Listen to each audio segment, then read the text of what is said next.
There was a striking and unhappy illustration of the way that Bengalis are taking their revenge at a meeting held at Dhaka's stadium to honor the heroes of the Mukti Bahini. Abdul Qadir Siddiqui, once an ordinary soldier in the East Bengal regiment, raised and led 12,000 guerrilla fighters in a large area surrounding Dhaka. In his speech, the hero of Tangail, as he's known, vowed that his men would not lay down their arms until Sheikh Mujibur Rahman came safely back from his prison in West Pakistan. But he appealed to his men, who stood with rifles and machine guns policing the meeting, not to take revenge on those who had oppressed them and not to flaunt their arms in the streets.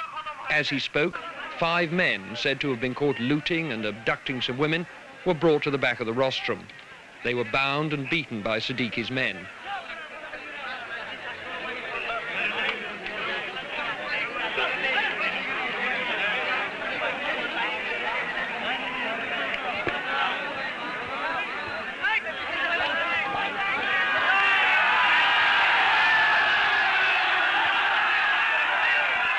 They clung desperately to an officer whom he had asked to put a stop to the violence. But the violence didn't stop, and along with other television crews, the ITN team left the scene. Moments later, General Siddiqui himself, who had earlier urged restraint on the crowd and promised the prisoners a fair trial, himself took a rifle and helped bayonet them to death, firing a bullet to finish off one man. It's not surprising that the 24,000 Pakistani prisoners of war now in Dhaka's cantonment should fear the Bengalis' vengeance. That's why, until now, they've been allowed to keep their weapons. The Indian Army was not certain it could protect them. But at last, at a formal ceremony, the officers of Pakistan's Army, Navy and Air Force laid down their arms.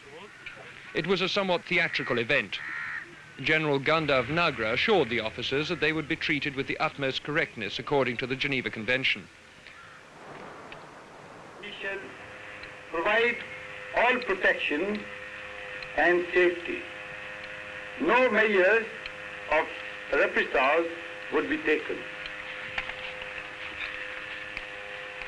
Free boarding, messing, medical facilities will be provided to you all and all your ranks. Then, on the command of their own senior officer present, General Mohammed Jamshed, the leaders of Pakistan's defeated army laid their pistols, Sten guns and rifles on the grass in the final token of surrender. I asked the Pakistani Chief of Staff, Brigadier Bagheer Siddiqui, what he'd felt about the ceremony. Well, it's all right. Part of the game, I suppose. It didn't cause you any qualms? Well, you know, you can understand our feelings.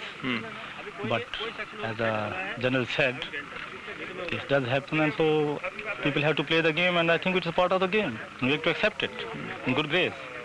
Why did you, in the end, surrender? Because for the consideration of the human lives. Could you have fought on? We could have fought on for a long time, not less than 30 days. With due military ritual, the war in the East had been brought to its ceremonial conclusion. Richard Lindley, News at 10, Dhaka.